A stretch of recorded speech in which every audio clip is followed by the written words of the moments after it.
Bismillahirrahmanirrahim. Assalamualaikum warahmatullahi wabarakatuh.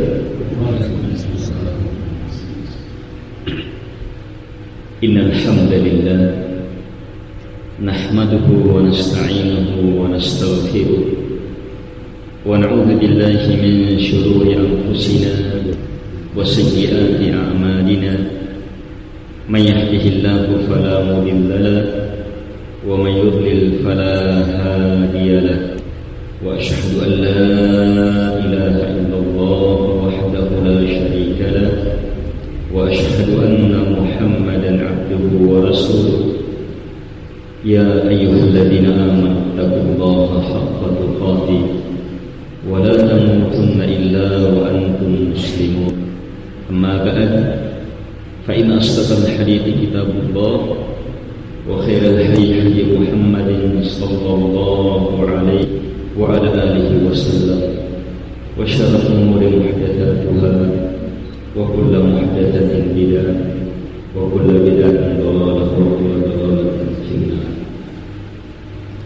Kaum muslimin dan muslimat, bapak-bapak, ibu-ibu, saudara-saudari yang dimuliakan oleh Allah Subhanahu wa ta'ala. Saat ini kita dihidupkan kembali setelah sebelumnya kita diwafatkan sesaat. Kalau Allah inginkan ruh kita tertahan, maka kita tidak akan bisa menghirup lagi udara di seluruh hari ini. Karena itu syukuri kehidupan ini. Saat ini kita dibangunkan untuk beribadah kepada Allah Subhanahu wa ta'ala. Ibadah yang teramat agung, salat yang dipersaksikan oleh para malaikat, salat subuh berjamaah. Sebagian manusia Allah beri nikmat hidup, tapi dibangunkan bukan untuk sholat, hanya untuk melakukan aktivitas yang lainnya. Kita terpilih untuk mendapatkan nikmat usaha ini. Karena itu syukuri nikmat ibadah ini, nikmat penghambaan ini, penghambaan yang sangat luar biasa. Yang jalankan sholat subuhnya 2 rakaat sebelum subuh, kata Nabi dalam hadis yang diriwayatkan oleh Imam Al-Bukhari, rakaat al-fajr khairun minad dunya wa ma fiha. 2 rakaat sebelum subuh lebih baik daripada dunia beserta segala isinya. Dan kita sudah diberi kenikmatan besar itu pula. Dan saat ini kita berada dalam majelis ilmu yang kata baginda Rasul adalah Riyadul Jannah, taman dari taman-taman surga. Nikmat demi nikmat Allah anugerahkan kepada kita hanya dalam waktu yang sangat singkat. Tidakkah kita mensyukuri? Dan yakinlah, hanya dengan mensyukuri nikmat itu terjaga, bahkan bertambah. La in syakartum lazidannakum. Jika kalian bersyukur, maka pasti saya tambah. Kaum muslimin dan muslimat, jamaah salat subuh yang dimuliakan oleh Allah Subhanahu wa ta'ala. Siapapun kita, dimanapun kita, bagaimanapun kondisi kita, kalau ajal telah tiba, maka kita harus kembali kepada pencipta kita. Kita tidak tahu kapan kita wafat, di mana kita wafat, bagaimana kita meninggalkan kehidupan dunia. Tapi wafat pasti akan mendatangi kita. Kullu nafsin dha'iqatul maut. setiap jiwa pasti akan rasakan kematian. Saat datangnya kematian, kita tidak tahu dengan cara apa para malaikat akan memproses kita. Tapi yang jelas, Allah bersumpah. Allah telah bersumpah dan menjadikan sumpahnya sebagai surah, nama sebuah surah, untuk memahamkan proses para malaikat mencabut roh kita. Allah berfirman, وَالنَّازِعَاتِ غَرْقًا وَالنَّاشِطَاتِ نَشْطًا. Demi para malaikat yang mencabut nyawa dengan sekeras-kerasnya, sekasar-kasarnya, dan demi para malaikat yang mencabut ruh dengan selembut-lembutnya, secepat-cepatnya. Dua cara malaikat memproses ruh setiap manusia. Kita tidak tahu bagaimana, dengan cara apa nantinya kita tapi sangat kita ketahui bahwa apa yang kita pilih saat ini, bahwa saya akan lakukan ini, berbuat ini, pilihan kita itu adalah penentu bagaimana malaikat kematian mencabut roh kita. Kaum muslimin dan muslimat yang dimuliakan oleh Allah Subhanahu wa ta'ala, kematian adalah perkara yang pasti. Ketika tiba ajal kita, maka kita harus kembali kepada pencipta kita. Mengingat-ingat kematian adalah perkara yang dianjurkan dalam agama. Dan Nabi memerintahkannya. Nabi memerintahkan kita mengingat-ingat kematian. Kata Nabi, "Aktsiru min dzikri hazimil ladzat." Perbanyak kalian mengingat penghancur kelezatan. Nabi suruh kita untuk memperbanyak mengingat penghancur kelezatan. Kenapa? Sebab mengingat kematian minimal akan memberi dua manfaat besar kepada kita. Satu, memberi dorongan untuk beramal. Sebab kapan kematian tiba, habis sudah jatah untuk mempersiapkan hidup yang sebenarnya, hidup di negeri akhirat. Maka kita akan semakin cepat, semakin bersegera. Kalau ada orang dikasih kesempatan untuk melakukan sesuatu dan ditentukan waktunya, semakin dekat waktunya itu pasti akan semakin. Seperti itulah tujuan mengingat kematian, untuk menyegerakan kita. Manfaat yang kedua, mengingat kematian untuk menahan kita dari keinginan berbuat dosa, dari perbuatan-perbuatan salah.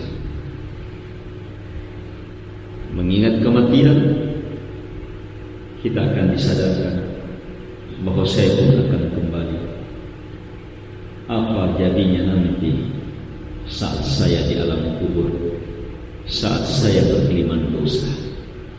Bagaimana nantinya saya saat dikumpul di padang mahsyar, sementara saya masih berkeliman dosa?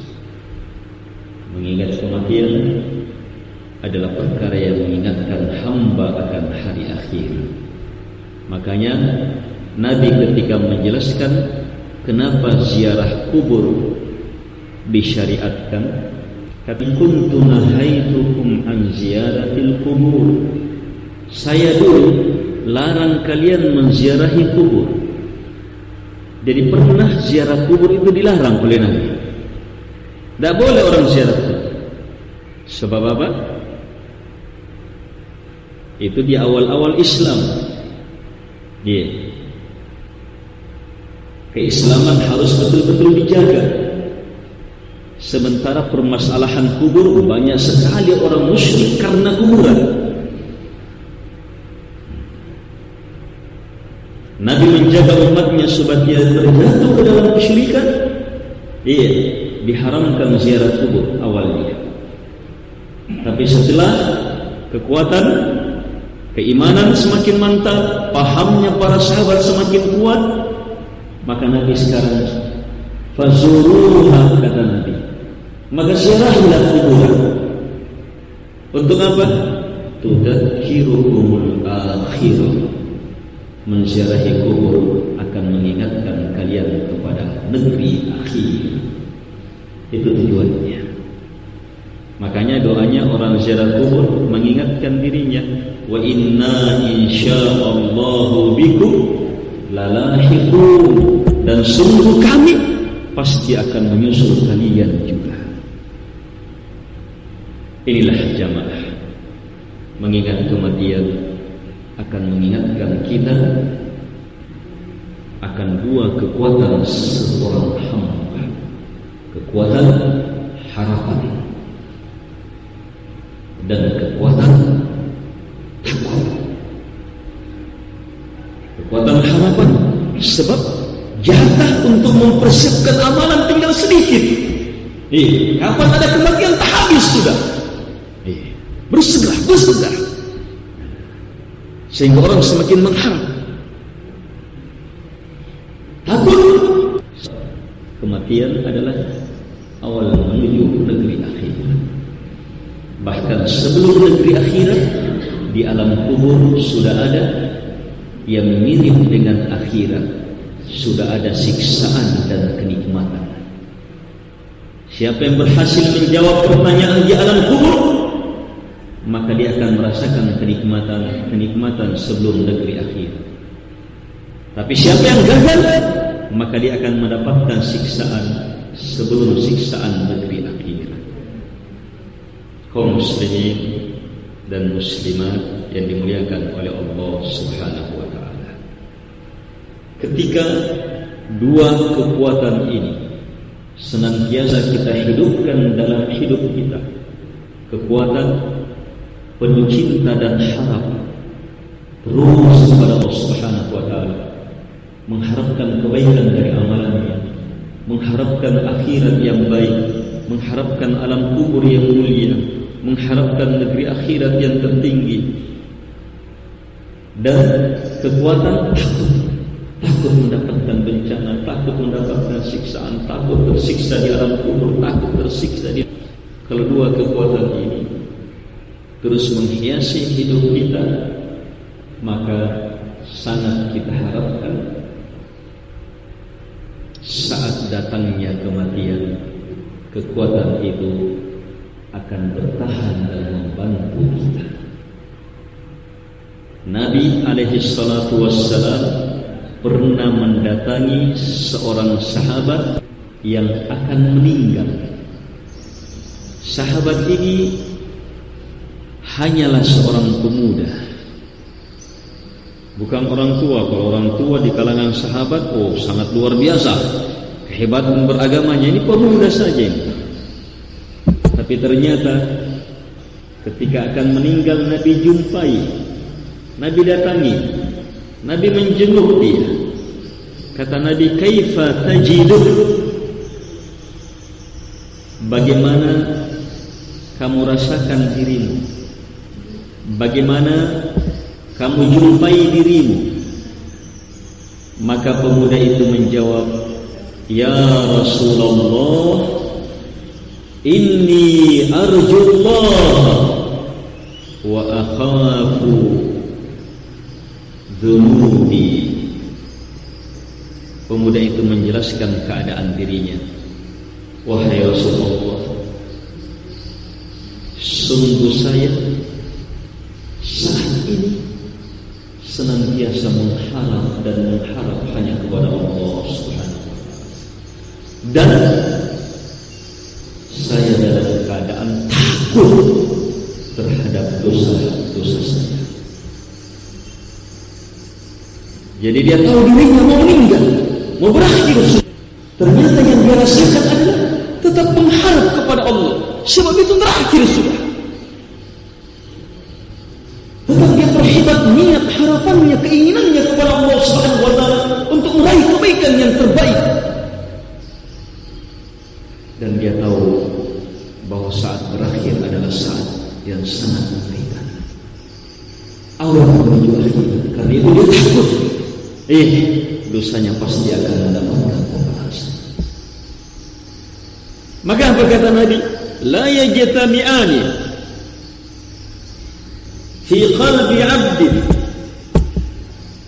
fi mithli hadha al-mawdi' illa a'tahu Allah ma yarju wa amanahu mimma yakhafu. Tidaklah dua perkara ini, harapan, penuh cinta kepada Allah, tidaklah yang pertama itu, yang kedua takut kepada Allah terhadap kesalahannya, tidaklah dua perkara ini terkumpul di dalam hati seorang hamba dalam kondisi seperti ini. Kata Nabi, dua perkara ini terkumpul di dalam hati dalam kondisi seperti ini, kecuali pasti Allah akan memberi apa yang dia harapkan, dan Allah akan jamin dia selamat dari apa yang dia takuti. Saat datangnya sakaratul maut jamaah, jasad sudah tidak akan bisa bergerak, mulut bahkan tidak akan bisa berucap, nafas akan kesulitan kita. Tidak ada seorang pun yang bisa memberi ketenangan kepada kita sedikit pun juga. Ayo, bagaimana kita menghadapi saat itu? Yang lebih penting, bagaimana menghadapi godaan syaitan saat itu. Tapi pemuda ini berhasil. Dua perkara ini tertanam di dalam jiwanya, sebab hidupnya memang hidup terus penuh harap kepada Allah Subhanahu wa taala. Salatnya adalah harapannya kepada Allah dan sekaligus takutnya. Sedekahnya adalah harapannya kepada Allah dan sekaligus takutnya. Amalan-amalannya adalah harapannya kepada Allah dan sekaligus takutnya. Itu mendasari, sehingga saat dia meninggal, walaupun seluruh jasad kaku, tetapi hati ini tidak bisa dilemahkan. Ini bisa kita rasakan. Orang masih badannya lemah, tetapi di dalam, karena jiwanya terdidik kuat, dia tetap kuat. Ini dimiliki oleh pemuda.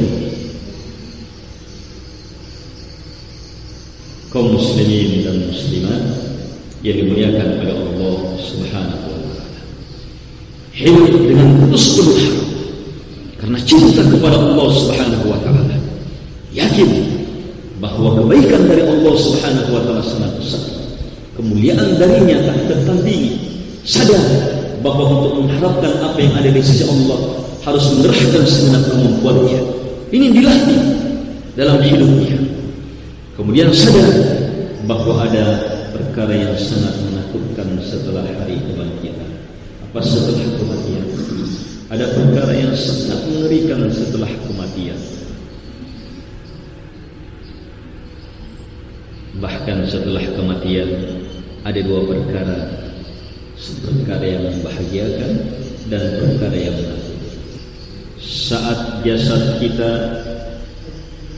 terbujur kaku, disolati, dikafani, disolati, kemudian ke sebuah keranda.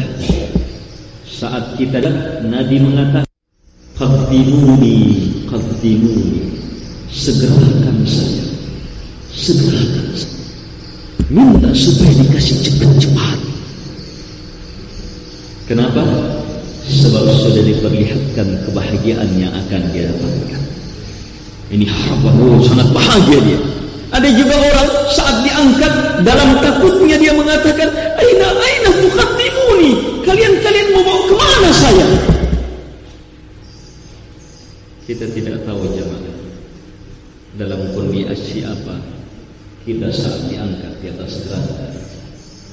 Kita berteriak, kita menyeru, yang jelas orang yang mengangkat tidak akan mendengarnya. hanya saat diangkat ada harapan dan takut. Saat harapan dan takut ini, siapa yang harapannya terpenuhi, maka dengan kebahagiaan dia meminta supaya disegerakan diangkat.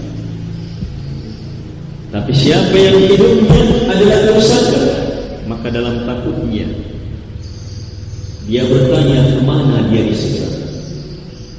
Yang jelas Nabi suruh kita untuk menyegerakan siapapun yang kita angkat, sehingga kalau dia orang baik kita segerakan kepada kebaikan, dan kalau dia orang jahat maka kita segerakan diri kita lepas jahat yang di atas kita. Kaum muslimin dan muslimat yang dimuliakan oleh Allah Subhanahu wa taala, kehidupan dengan banyak mengingat kematian adalah kehidupan yang mendatangkan kebahagiaan. Adapun orang yang tidak sadar bahwa dia akan meninggal, maka ini mudah tertipu, mudah terpedaya, mudah dipermainkan oleh syaitan. Tidak sadar bahwa ada hari esok yang benar.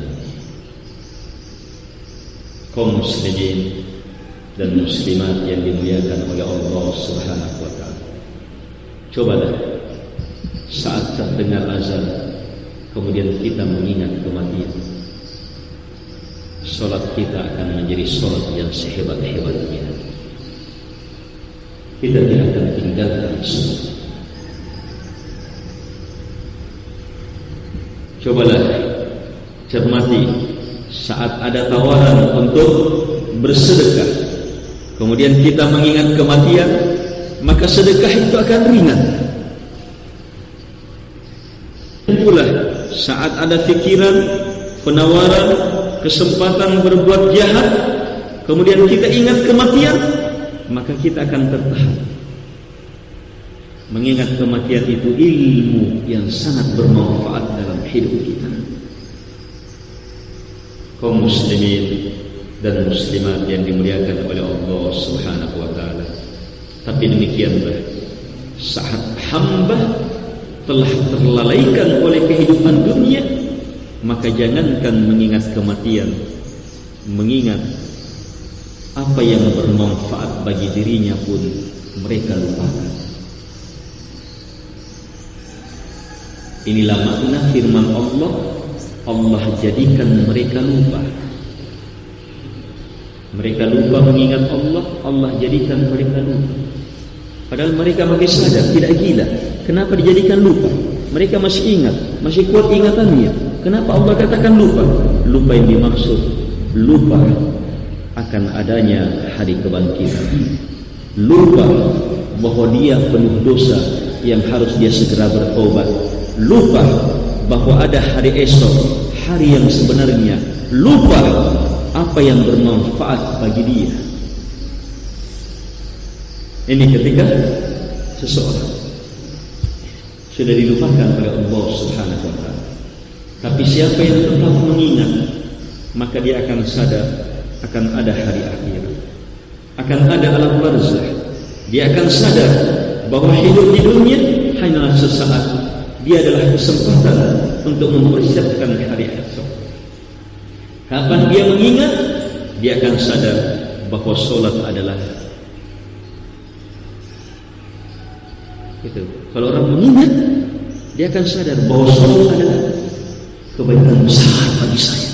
Tapi kalau orang lupa, kalau orang lupa, biar dia hafal haditsnya, dia hafal ayatnya tentang kehebatan solat. Kalau orang sudah dilupakan, maka dia akan bermalas-malas mendatangi solat. Kaum muslimin dan muslimat yang dimuliakan oleh Allah Subhanahu wa taala, pernah seorang tabi'in yang bernama Abdah bin Abdurrahim bercerita. Abdah bin Abdurrahim bercerita.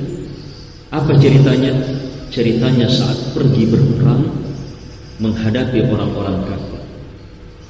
Di tengah jalan rombongan ini melewati perkampungan orang kafir, orang Nasara, dan